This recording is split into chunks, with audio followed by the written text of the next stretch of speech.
Hey guys, and welcome back to my channel, and this is Kuya Boyet.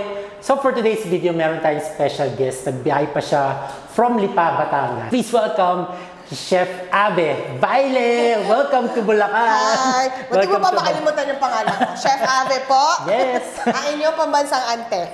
Umingay na naman yung bahay namin dahil kay Chef. Kape po tayo. Ayan. So, Chef, actually, ito lang talaga yung pinunta ko, yung cheesecake. Nagkikito daw siya, pero sabi ko, paano yun? Pwede kang mag-taste? Oh naman, wag lang daw lalaman. Alam mo, yung mga bagay na yan, hindi yung pinalalampas. So, gagawin natin, Chef. Simple lang yung ating recipe. Ay, Bass cheesecake. Diba? That's how it should be. Hindi dapat komplikado yung mga recipes na masarap. Correct. So, people can have the courage. Yung kahit yung mga non-bakers, they'll have the courage to do it. Kasi, ang dali naman pala. Although itong recipe natin, medyo pricey siya kasi mahal ang cream cheese. And we're gonna be using heavy cream. Okay. So if you substitute it with all-purpose cream, hindi ko alam kung ano magiging kalabasa. Yeah. Pero minsan syempre, kasi yung all-purpose parang sumasabaw. No? Oo. So kung gagawin nyo siya for the first time, sundan nyo muna yung kung ano yung recipe natin. Yung, ayan, para maalam nyo, malaman nyo, matikman nyo yung ano. Yung original, before you innovate. Chef, ikaw bumili ka sa cheesecake? Yes. Lalo na siya. Siya, pag nagda-diet siya, yan lang yung wag niyang makikita kasi talagang hindi niya kaya. Sakto-sakto pala, di ba nagtest ako ng 2 cheesecake recipe? Ang dami kong cheesecake. Patay tayo dyan. Ang dami kang i-take out, sir. Pwede niyo uwi, tapos pwede. ganun lang kalalaki ang kain. Pwede. Alright, so for the recipe ng ating Bass cheesecake, very important, like I said earlier, yung cream cheese. Yung the quality, no? Brand ng cream cheese. Ilalagay natin sa description kung ano yung recommended brands ng cream cheese na ginagamit ko. Kasi since I've been baking cream cheese for di ba? over 10 years Siya talaga yung siya talaga yung the name behind the cheesecake classes. Yung cheesecake sampler, di ba? Yes. Yun. Yung isang ganyan ng cheesecake, iba't ibang flavor. I remember that. Yeah. So guys, if you have a chance, attend his class kasi sobrang galing. Sobrang sarap, sobrang ganda. Thank you so much. Mamaya ka mabayaran. Kaya I'm very passionate pagdating sa cheesecake talaga. Yeah, kasi that's what you're known for. So curious lang talaga ako, no? Since talagang kilala ka sa cheesecake, what got you started on teaching cheesecakes? Teaching? Even before ako... Kasi it's not common. Most people teach cake decorating, baking, pero ikaw lang ang nag-iisang cheesecake. Kasi and quite successful at it. Even before ako matutong mag-bake, kunwari tatambay kami ng barkada or kakain ako sa Starbucks. Pero ang favorite ko talaga cheesecake sa Coffee Bean. Compared sa Starbucks. What flavor? Yung blueberry cheesecake. Kasi yun lang kilala kung ganyan. Yung lang naman ang kilalang cheesecake. Tatatanging blueberry cheesecake. So since favorite ko ang cheesecake, tapos nung time na naisipan ko mag-bake, yung first time mag-bake, nag-search lang ako ng recipes ng cheesecake. So the first cheesecake you made is baked. Common kasi sa mga tao, non-baked, yung refrigerated lang. Baked talaga. Tapos may oven toaster lang na Kiowa. So isang pan lang ang kasya. Pinaka-first cheesecake mo, gawa sa oven toaster. Diba? Oven toaster. And it grew from there. Ilang tries before you got it perfect?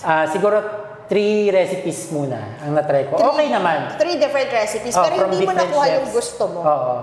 From mga napapanood natin sa food channel ng mga chef, yung sinashare nila sa vlog nila. Until may na-discover akong isang vlog site.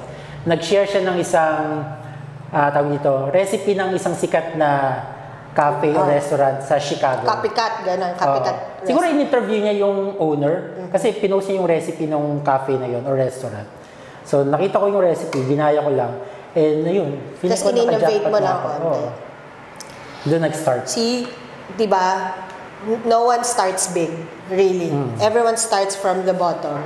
So, wag kayong mawawala ng Don't ever lose hope kung parating sunog yung cake mo or parating tunaw yung buttercream mo because if you just push, you'll get there. Yes. Alright, bago tayo magsimula pala sa ating pinaka-ingredients o recipe ng ating pinaka-cheesecake, prepare muna natin yung crust niya. Although traditionally, wala talagang crust ang Bass cheesecake. Pero yung natikman ko kasi sa Elborn, meron siyang graham crust. So gagawin natin What is Elborn? Yung restaurant sa Mr. Okay. Sorry, hindi pa Ang ano daw, parang fine dining. Alam mo ba, ang isang slice, yung in-order ko, 430 pesos. Pangit ka ba? And then, 400? meron pang mas mahal. Okay. Bolero yung name ng restaurant. Ayun naman ang next target kong puntahan. Balitaan mo na lang ako. Ang pinupost ng mga TikTok na, TikTokers na nakapunta na doon, award-winning ano daw, Bass Cheesecake. So, mas na-curious ako. Minsan naman Ang isang kasi, slice, 550 ata. minsan for the hype lang din. Pero worth it Pero when naman. you tasted the Elborn, what do you think? Oo, masarap talaga. Sulit. Kaya gusto ko siyang gayahin. Sige. So ito yung this is the cheesecake that has a soft middle. Yung ano siya talaga, malabnaw. Para siyang lava. Okay. So si chef nag-prepare muna. I'm using 7-inch na baking pan, tapos meron siyang parchment paper.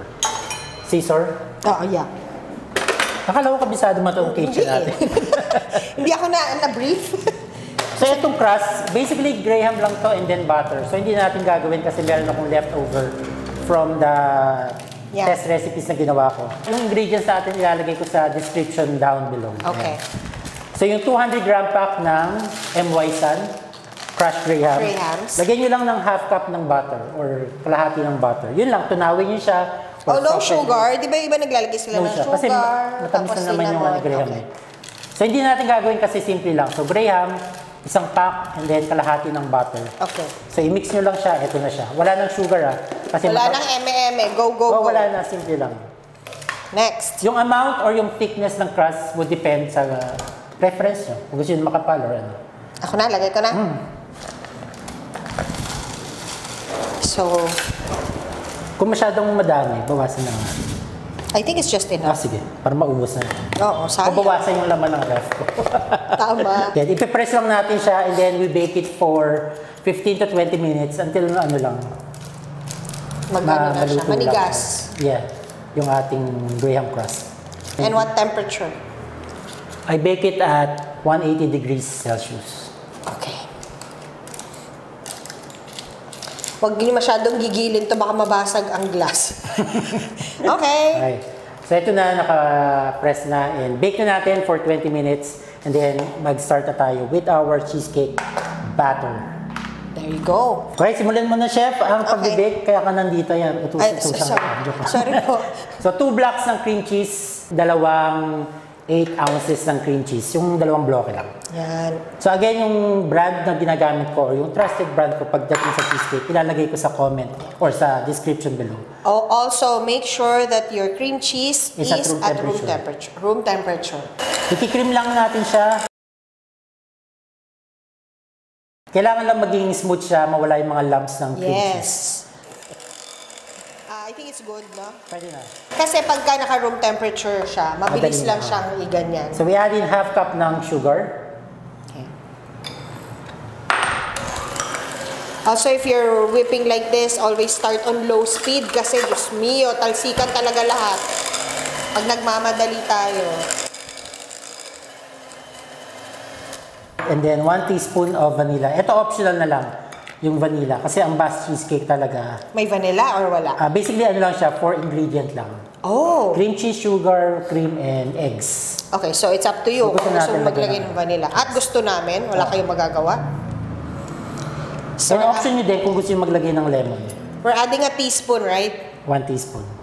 Kung gusto nyo ng medyo tangy and lemony cheesecake. Yes, pwede. parang bet ko yun. Kasi Pero, no, for Basque, gusto ko talaga yung ano lang, ganito lang. simple. Okay na ta? Yep. Atin natin 1 tablespoon of cornstarch. Para mag-firm, right? Yeah.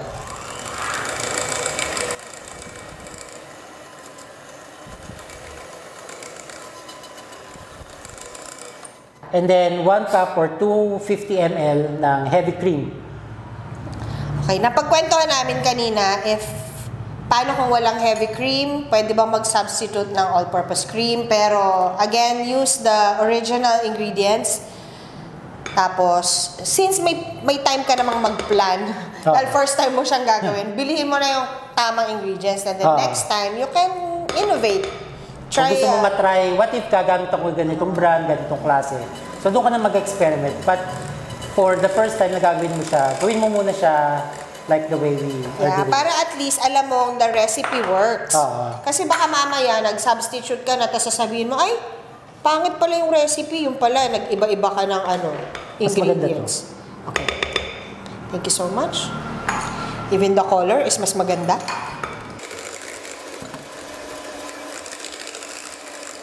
So are we gonna add the eggs na? Yes. Can I have ano? Dito na lang. Dito na, sa ano, Yan. separate bowl. Yes. So one at a time or all together now? Kung gusto mo matagal, Okay. All together now. sabay-sabay na. 3 eggs. Just large make sure eggs. lang na wag ninyong i-break yung eggs nyo dito dahil pag nasaktuhan kayo ng rotten egg, sayang, mahal ng cream cheese. Or baka malagyan ng shell. Na hindi nyo Correct. makita. Buti kung tayo-tayo lang kakain, di ba? So kapag meron ng egg, low speed na lang para hindi siya mag-create ng too much air bubbles kasi yun ang iwasan natin. Kailangan ng consistency ng ating batter. Smooth pa rin siya. Velvety and Yan. creamy. So maybe pwede pag ganitong pwedeng whisk na lang yung handheld. So kailangan lang mag-disappear ang mga eggs. Oh. Check natin yung ating crust kung okay na. So ito na yung ating crust. Medyo mainit pa siya. Palamigin lang natin ng konti. Tapos ita-transfer na natin yung ating cake batter sa ating prepared na crust or pan. Okay. Transition. Ayan. Lumamig na. Lumamig na! Jarot! Sipuin mo nga, chef, kung malamig na. Alamig na! Malamig na. So, bago natin transfer, Sabi ko sasalain nga, natin. okay. Pero skip muna natin, chef. Diretso na dyan yung pagsala. Diretso na. So, bakit kailangang salain, chef? Para mawala yung mga lumps. Okay. And para smooth yung minsan kakalabasan. kasi yung egg, di ba parang meron siyang buo na puti? Tapos yung, para talagang creamy, Yes. no? Okay, sige. Teka. Cooperation. Malamig na, ba't di mo hawakan? Malamig. Oh. Oh! Pour it. Ayan. So kung makikita nyo, masyado siyang malapot. Again, tinetest natin yung recipe na ginawa ko last night. Malapot? Parang- Ay, malabnaw. Malabnaw pala. Baligtad tayo. So hopefully, ganito yung maging kalabasan. Same as yung sa Elborn na cheesecake. Yeah. Pero manalik tayo na ganyan. Feeling ko. Feeling ko din. Feeling ko masarap yan kahit ano pang texture niya. Oo. Okay? Hindi gusto ko mangawit ka siya. Okay lang. Mga 15 minutes pa. Grabe naman. Grabe naman ang tipid mo. Talaga simot na simot. So, strain muna natin. Sayang yung mga nasa strain na. Talagang ganyan siya karami. Pero pag binibake mo siya, gumaganon siya. Oo. Aalsa siya and then bababa din siya. Kagaya nun. Ganito din. Ito same amount to. Same na same to kung ano yung ginawa ko Pero kahapon. parang mas maliit pa to, no? Kaysa dito. Same Parang lang. luminggit siya. Nag-sink. Sige, same lang siya. Sige na nga. Maniwala ka na, same siya. Same! Same na same. So eto, nag-prepare na ako kasi nga kailangan pag na-bake siya. By the way, i-bake natin siya. Kahapon binake ko siya kagabi ng 30 minutes at 240 degrees Celsius. Oh, high heat muna. Yes. Hindi, high heat talaga siya all throughout the baking. Kasi ang goal lang naman natin is ma-achieve natin yung burn appearance. Yung ng regular top. cheesecake kasi high heat and then reduce, di ba? Oo. Ito, ang all regular throughout. cheesecake kasi at least kailangan low temperature. Kasi parang luto siya sa loob. Ito hindi man siya underbake. Yeah. Ang ano lang is yung consistency lang niya or yung texture ng cheesecake kailangan So, 240 ilang minutes? 30 minutes. Sige na, testingin na natin yan. I-bake na natin pero meron na tayo na-prepare para hindi tayo magantay. After baking, kailangan palamigin pa ng mga 2 hours. Tapos, i-chill mo sa ref. Kasi yung sa Elborn, sinerve siya ng cold. So, para siyang Hokkaido ice cream. Yung Japanese soft serve ice cream. So, ganun kasi yung lasa niya. Saka malamig talaga siya. So, kailangan palamigin siya overnight. And it's bago i-serve. it's cold. Yeah. Let's see if it's gooey inside. So, habang binibake natin to, titikman na natin. And mag-reveal na tayo kung successful ako kahapon. Kung mag-uus ba yung gitna o firm ba siya? Alright. Yan, re-reveal na natin guys. Kinakabahan ako. The big reveal. Pero actually, kahit ano kalabasan nito, masarap. Yeah. Ang goal ko lang naman is at least ma-achieve ko yung appearance nung Okay, so Elborn. ano yung different strategy na ginawa mo this time? Di ba yung una mong binake? Yung first attempt, same recipe ng cheesecake sampler na ginagawa ko. Okay. So hindi ko binago, and then binake ko lang siya at high temperature. So naging firm lang siya. Okay. Burn lang yung taas, and then firm pa rin yung gitna. Okay. And then yung second attempt ko, I added twice the amount of cream. Okay. Yeah. And then yun lang ata. And then binake ko siya ng mataas yung temperature, pero shorter time. Okay. Binawasan ko ng 10 minutes. And then medyo firm pa rin siya. Hindi siya ganun ka-firm tulad ng first attempt ko. Medyo actually mas okay siya kasi mas maraming cream. So, ang lambot ng cheesecake. Okay. Nandyan sa ref. Papatigil So, ko ito siya. naman, put this adjustment here. Ginawa ko, dinagdagan ko ng eggs, isang egg lang. Tapos, binawasan ko ulit yung time ng baking. Same temperature. Okay, let's see. Yan. Kung successful ka. Kinakabahan ako siya. Ay, kakabahan. Kalma. Pagkain pa rin yan. Laman I-release siya. na natin. Yan. Ay, happy. Eto na guys. Wait lang. May potential.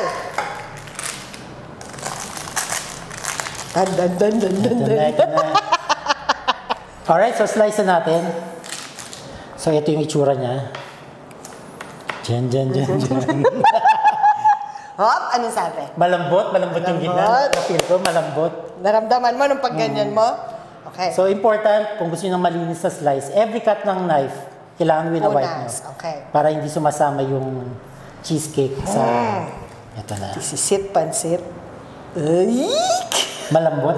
Pinipilya talaga yung pagbaw ng knife dun sa ano. Gagamit tayo ng cake server. Yan. Para aesthetic tayo, guys. Okay, tingnan natin kung this is it, pansit. Okay, soft pa rin siya. So, hindi siya yung gooey tulad ng Elborn. Pero, I'm very excited na tikman siya. And so am I. Oh. Wala talaga kami actually pakialam sa texture. Ang gusto namin ay tikman. Ay, pero no, actually yung middle niya is, it's soft. Game. Tikim pa lang. 1, 2, 3. Ayun. Sarap. Masarap. And the texture, I like it. Gusto Super mo mas lambot. soft pa? Oo. Ikaw gusto mo mas soft pa? Ganun kasi sa Elborn eh. As in, siya, parang lava talaga. Parang molten lava cake. Pero ikaw, okay. Maraming sayang yung kasi kakapit sa plate. Ito, Hindi, gaganyanin mo siya. Ito, masarap. Ito masarap siya. Yeah. Super lambot ng texture. Yeah. Creamy. It's close to an egg pie. Parang Yung, ganun. diba? Yung silkiness niya. Maybe Saka okay siya na may crust kasi nag-a-add ng texture. Yeah. Siguro, ang next step mo is higher heat, less temperature.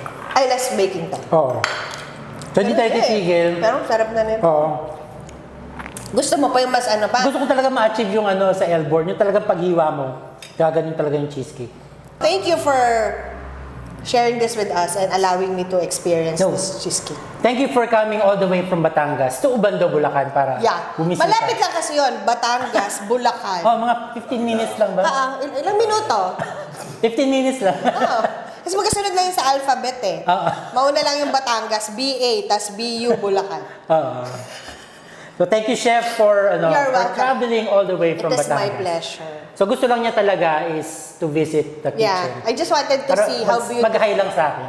Oo, alis lang sana ako kanina eh. Kaso sabi niya, may cheesecake. Nagstay ako. Tapos sabi ko, parang hindi naman masayang yung effort. Mag-shoot na tayo ng content. And gagawin ko to dapat alone, yung typical na ginagawa ko. Pero since pupunta si It's Chef, so much fun with a friend. yes, always. Dineclare ko na talaga yung sarili ko as friend. Actually, wala ka na magagawa. papapirmahin ng contract. Parang every week dito ka. Ay, patay. May helling guest. Hopefully, marami pa tayong ma-invite. Yeah, you can always come to my studio. Sige. Guys, thank you so much! Thank you so much, guys. And abangan nyo si Chef sa mga social media accounts niya. Promote yung Oh, yeah.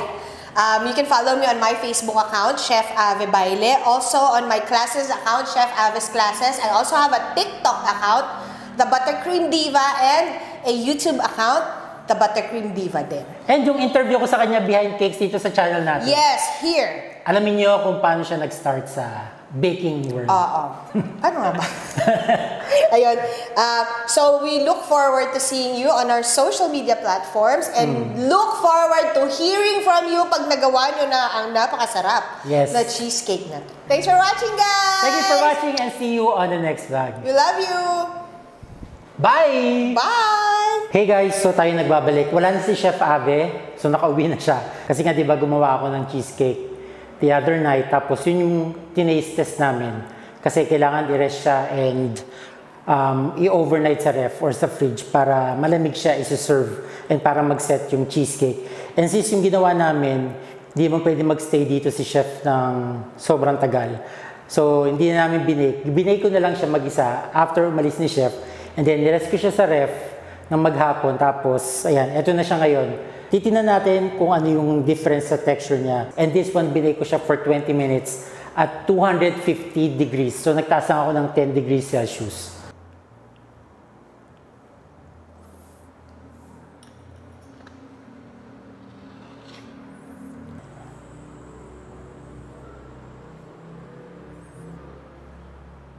So, hindi pa rin siya gooey, hindi pa rin siya yung runny. Pero mafe-feel mo na sobrang lambot na siya. Ganyan na yung texture niya. Kakatanggal ko lang sa ref nito, kaya medyo firm pa siya. So, yung sinasabi ko na Elborn style ng cheesecake, parang ganito siya. Parang ganito yung appearance niya. Pero mas mas gooey. As in, nasa plate na siya talaga. And kumbaga na-deflate na yung cheesecake kasi nga nag-ooze out na yung pinaka-cheesecake niya.